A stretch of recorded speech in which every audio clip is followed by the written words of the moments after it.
Nah, ini latihan pertama ngasih makan prei hidup teman-teman, pakai mencit biar agak kecilan ya.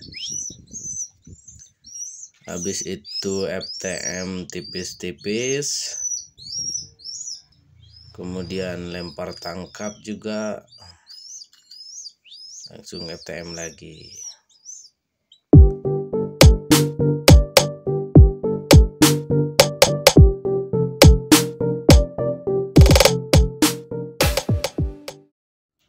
Oke, bismillahirrahmanirrahim. Assalamualaikum warahmatullahi wabarakatuh. Teman-teman, kita lanjut lagi treatment melatih alap-alap CG ya, yang saya rawat dari brancher awal ini.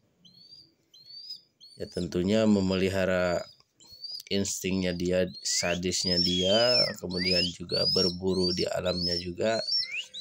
Ya tahapan awalnya dari sekarang teman-teman. Kalau video yang kemarin itu kita bentuk dia supaya sadis, perilaku sadis, makan, mencabik.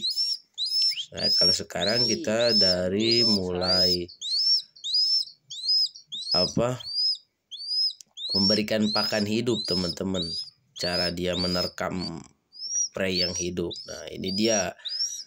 Karena kita gak mungkin langsung pakai prei yang gede teman-teman, karena dia akan takut. Ya bertahap teman-teman, kita kasih mencit saja dulu. Ini mencitnya juga masih anakan ya, masih baru disapi, jumper istilahnya kalau orang mencit bilang. Nah kalau udah bisa nangkap, kemudian kalau makan udah dari yang treatment yang kemarin udah maulah mencabik sambil makan mah. Nah ini udah mau nangkap juga teman-teman. Jadi kalau udah makan mah, udah bisa nangkep mah gampang teman-teman. Urusan makan itu dari awal udah pintar teman-teman. Nah karena keseringan kita makan pakai capitan, makanya dia ngejar capitan teman-teman.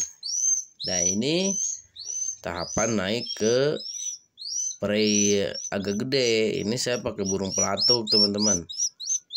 Ya sebelum prei pelatuk hidup, ya kasih dulu burung pelatuk ya seukuran pelatuk yang mati teman-teman. Nanti kalau udah lancar, tahu kalau itu prei, baru kasih prei segede gitu yang hidup teman-teman. Mungkin teman-teman bisa paham ya. Jadi tahapannya kasih dia nyabik dulu prei kecil tapi mati, kemudian dikasih yang hidup, kemudian dikasih prei gede tapi mati, kemudian kasih prei gede hidup. Jadi gitu tahapannya teman-teman. Karena kalau langsung dikasih yang gede hidup, ya kalau nggak berhasil itu bisa jadi nggak pede ke depannya teman-teman. Dia malah bakalan takut teman-teman kalau nggak berhasil. Kalau sampai ke misal kita kasih prei gede kemudian ada perlawanan sampai dia nggak mampu, susah nantinya. Dia akan tingkat pedenya itu nggak ada. Biarkan dulu makan teman-teman prei agak gede, tapi ini udah mati, saya kasih udah mati.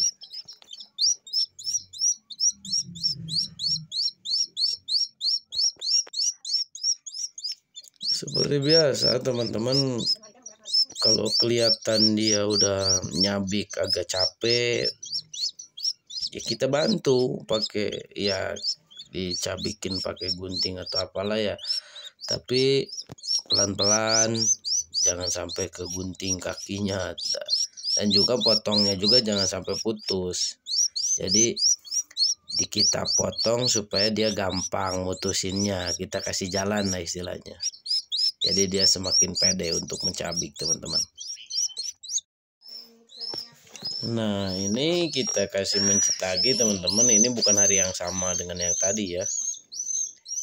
Jadi kita nggak selalu pakai kasih makan seperti itu. Kita latih pakai mencit sehari satu misalnya. Nah untuk mengenyangkan kita kasih daging biasa teman-teman ya. Kasih kalau ada ya, kalau saya pakainya daging biawak teman-teman. Kebetulan stok daging biawak saya ada lumayan lah di sini, banyak teman-teman, ada kali tempat ini. Jadi pakannya yang kayak, kalau dilihat sepintas itu mirip ayam potong ya, tapi bukan teman-teman, itu daging biawak yang kemarin-kemarin kita dipotong-potong buat pakan dia, itu daging biawak. Jadi melatih seperti ini teman-teman, gak mesti sampai kenyang pakai dia capek-capean teman-teman, gak mesti gitu juga. Bisa hari ini pagi kasih mencit 1 biar dia latihan kejar tangkap. Nah kemudian untuk mengenyangkan ya kasih daging biasa aja teman-teman. Kecapean dia kalau umur segini dipaksa terus ngejar-ngejar. Biarin dia sampai kita, teman-teman maaf sekali karena saya nggak tampilkan tanggal ya, saya agak susah nyarinya ini, nyari rincian videonya. Jadi susah ngeditnya juga teman-teman. Ini sampai video ini diedit, sebelum diupload ini dia itu udah gede sekarang teman-teman, tapi masih ada bulu kapasnya tinggal dikit-dikit. Nah kayak gini teman-teman, untuk mengenyangkan kasih daging biasa aja, daging biawak tuh teman-teman. Gak mesti dari awal sampai penuh tembolok pakai simulasi atau latihan teman-teman. Cukuplah sekali 1 hari, tapi rutin teman-teman, jangan sampai dia lupa lagi cara berburu. Nah ini makanya penting teman-teman, besoknya lagi kasih lagi seperti ini teman-teman, hari berikutnya maksudnya. Karena kebetulan stok mencit saya banyak teman-teman, saya breeding sendiri. Tiap hari seperti itu teman-teman. Kalau udah lancar bisa naik level ke mencit yang agak gedean, atau ke burung gereja, atau apalah prey yang agak gede dari mencit yang ukuran ini teman-teman. Ini ukuran jumper ya, baru di sapi.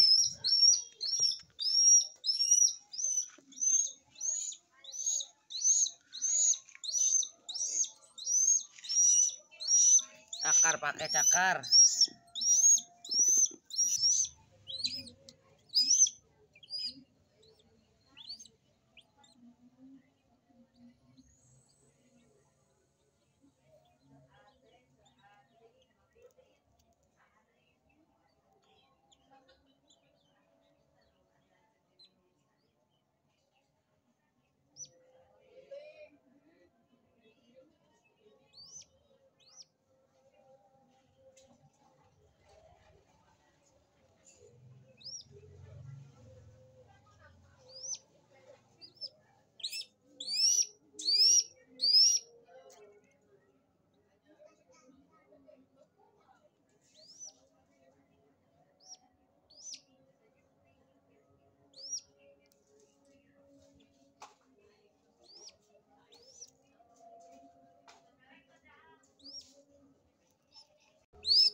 Nah seperti yang saya bilang dari awal, kalau kita ngasih makan kemudian ditunjuk-tunjuk biasanya suka ngikutin.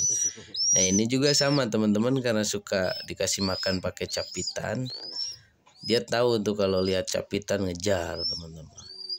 Nah ini proses kembali untuk mengenyangkan dia lagi teman-teman.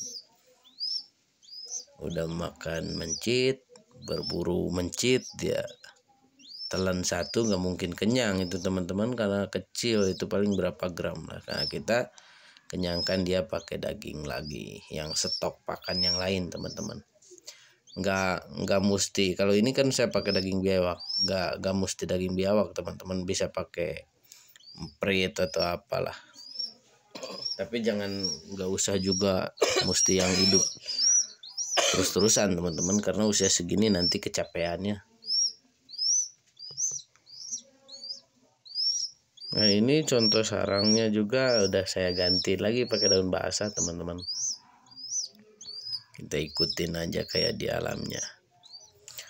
Untuk ranting sendiri saya nggak terlalu ya teman-teman, nggak terlalu, bukan nggak bagus, soalnya bukan nggak bagus tapi nggak ini, gak memungkinkan, mesti luas teman-teman sarangnya kalau pakai ranting, harus di pinggirnya. Nah ini teman-teman, karena saya simpan itu dari brancher awal itu kita di dalam kardus ya teman-teman, di keranjang tadi yang ada rumputnya, yang ada daun basahnya, kemudian saya masukin kardus teman-teman. Nah kapan dia pindah ke pierce atau pindah ke cangkringan kemudian dipasang angklet, nah saya sendiri biasanya ada tandanya teman-teman. Kalau dia udah sering nangkring, loncat keluar dari kardus, nangkring di pinggir kardus, itu berarti udah siap nangkring ya. Ya tandanya dia bisa tidur sebelah kaki teman-teman sambil berdiri, itu udah siap keluar sarang teman-teman, udah siap dipasangin tali, jas atau angklet atau apa kalian sebutnya teman-teman. Nah ini pertama saya kasih tali teman-teman, itu masih dipatuk-patuk, tapi sarangnya kita nggak jauhin teman-teman, biar dia nggak stres. Jadi sarangnya di pinggir, nanti dia kalau masih ingat sarang, mungkin tidurnya masih mau kayak di sarang, dia bisa loncat ke sarangnya dia teman-teman, tidur kembali di sana. Nah lama-lama juga kalau udah nyaman, udah tiap hari, jadi persentasenya sekarang sehari itu bisa 70% berdiri teman-teman. Nah seperti itu, tiap hari itu pasti nambah 70%, 75% waktu berdirinya per hari, itu seperti itu teman-teman. Nah, sampai 100% berdiri setiap hari. Nah karena dia udah sering loncat, nangkring udah kuat teman-teman, udah setiap harinya nangkring, kita bisa latih FTM teman-teman. Karena kalau udah kesehariannya dia berdiri, otomatis itu dia udah pandai loncat teman-teman. Kita bisa latih dia FTM. Nggak susah sih sebenarnya kalau dia nggak takut mah. Kalau dia nggak takut sama owner, nggak pernah diintimidasi, nggak susah latih FTM. Asal dia lihat pakan aja, dia loncat tuh. Karena ini udah belajar loncatnya itu bukan sekarang, bukan dari FTM teman-teman, dari awal di sarang dia udah loncat sekitar seminggu yang lalu lah, di saat video FTM ini, belajar FTM ini dilakukan, ini dia udah belajar keluar sarangnya itu udah lama, udah nangkring di pinggir dus ya, di pinggir-pinggir kandang, itu berarti dia udah kokoh teman-teman, udah bisa loncat. Makanya kita bisa latih FTM lah, nggak takut, cuman dia masih belajar ya, belum pede. Tahapannya juga teman-teman, ini sekedar ini aja, memang belum waktunya, tapi saya jelaskan juga ya. Kalau dia udah mau FTM kecil-kecil, kemudian dia udah lancar, nah latih juga dia jam up atau jam down, itulah istilah bahasa Inggris kayak gitu. Jadi nah kalau ini kan lompat ke atas tuh, jarang nggak mampu, dia itu pasti pede kalau lompat ke atas, karena posisi belajar dia itu pasti lompatnya ke atas.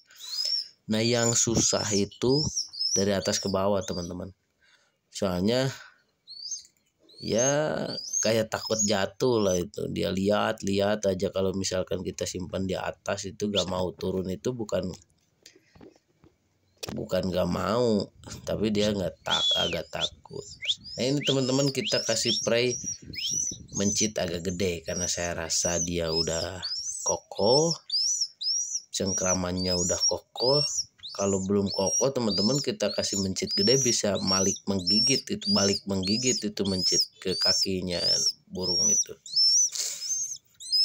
karena udah terpantau dia udah lihai, membalikan keadaan atau gimana ya, nyengkramnya dia udah lihai, kita kasih yang agak gedean teman-teman. Makanya saya udah pede aja lah, nggak takut berbalik menggigit kaki itu si tikus.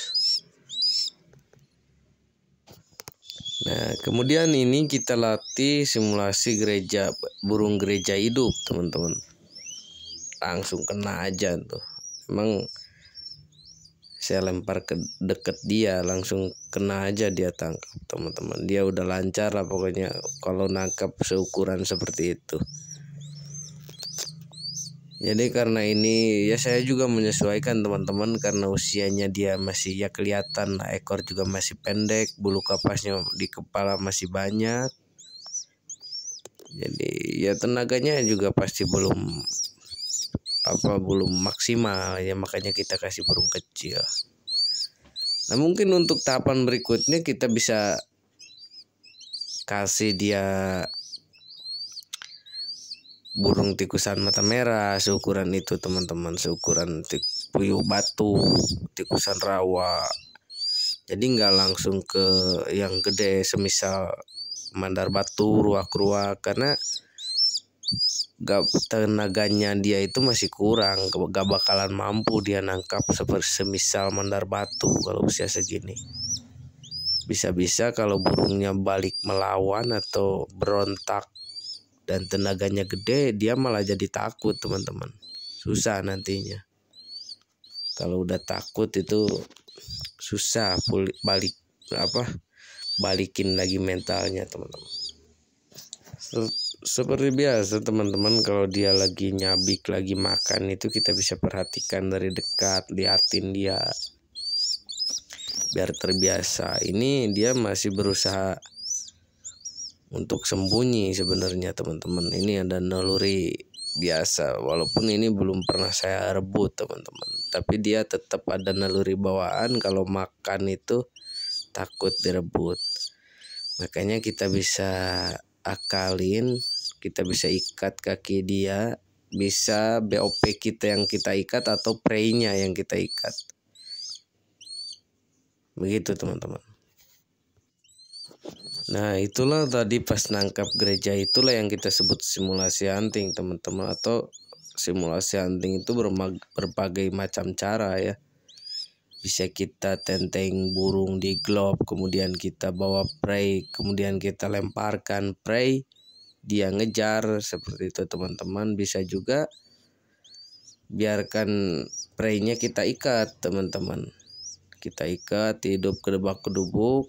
Nah kita bawa BOP kita, dia lihat kemudian dia ngejar. Nah seperti itulah simulasi hunting teman-teman. Nah kalau yang saya contohkan ini adalah main lempar tangkap teman-teman. Kita tenteng BOP di glove, kemudian kita lempar prey-nya teman-teman. Sama, ini masih simulasi hunting juga teman-teman. Nah setelah kita latihan simulasi hunting, kejar pakan, lempar tangkap, jangan lupa FTM-nya juga dilatih teman-teman, biar dia semakin cerdas, ya gampang dipanggil lah istilahnya. Kalau nemplok di mana aja, kalau udah lancar kita gampang manggilnya teman-teman. Ajarkan dia bahwa glove itu tempat yang nyaman, tempat makan, tempat kita panggil dia teman-teman. Gitu aja teman-teman, gratis simulasi FTM, simulasi FTM. Nah berikutnya kita latih dia simulasi di medan berburunya dia teman-teman. Ya maksudnya di tempat hunting benerannya dia. Kita pindah kalau udah lancar simulasi di halaman rumah, simulasinya kita pindah ke sawah teman-teman. Ya tentunya saya nggak videokan itu karena kendala kameranya teman-teman. Susah, saya nggak punya action cam atau apa, ini kamera seadanya lah, kelas Android menengah teman-teman. Jadi susah kalau dibawa hunting beneran, real hunting ya kayak gitu, saya susah ini. Buat simulasi di medan aja, di sawah ini susah, kameranya jelek hasilnya teman-teman. Ya untuk berikutnya itu nggak jauh berbeda teman-teman, cuma tahapan ukuran prey-nya yang berbeda. Jadi kita tingkatkan lagi ukuran prey-nya sesuai umur, sesuai tenaganya dia teman-teman. Kita bisa tingkatkan ke tikusan mata merah atau puyuh batu teman-teman. Jadi bertahap teman-teman, sampai yang paling besar untuk di daerah saya teman-teman, yang paling besar itu mandar batu. Cukup kalau udah bisa nangkap mandar batu berarti yang lain udah pasti ketangkap teman-teman. Mungkin sampai sini dulu teman-teman, saya rasa itu cukup. Treatment itu udah cukup teman-teman, walaupun saya nggak treatment sampai ke prei yang gede, tapi teorinya sama saja teman-teman. Seperti ini kita bisa terapkan saja teori tahapan naik levelnya itu bertahap ya, maksudnya dari prei kecil ke prei besar teman-teman. Walaupun yang saya treatment di sini ini pakai prei kecil, tapi tahapannya saya sudah jelaskan. Dan sekali lagi teman-teman, saya tidak ada maksud menggurui. Saya hanya berbagi pengalaman. Semoga bermanfaat teman-teman. Wassalamualaikum warahmatullahi wabarakatuh. Ini dia si kecil paling cerdas, bulu kapas udah simulasi.